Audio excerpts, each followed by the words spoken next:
పౌలు భక్తుడు అన్నారు రోమిలకు రాస్తూ, ఈ శరీరానుసారము జీవించటకు మనం ఈ శరీరముకు రుణస్థలము, ఎంతమంది చెబుతారు శరీరానికి రుణస్థలము కావాలి, తినము త్రాగుము సంతోషించము సుఖించము హాయిగా పడుకో.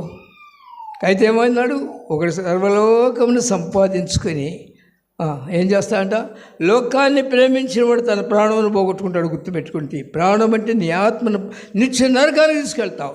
అక్కడేముంటుంది, అడుగులేని అగాధం ఉంటుంది, పడితే ఇక పైకి రావడానికి లేదు. అందుకని నీకు సమయం ఇచ్చినాడు దేవుడు. ఈ సమయంలో నువ్వు ఆయనతో స్తుతిస్తూ ఆయన గనపరచాలి. పాట అంటే నీ హృదయం నుంచి రావాలి, ప్రభువా చాలు. లోకమంతా అర్థమవుతుంది నాకు, కానీ లోకంలో చిక్కుపోయి దెబ్బలు తిన్నాను, మోసపోయినాను. అయితే మీ అంట నడుస్తాను.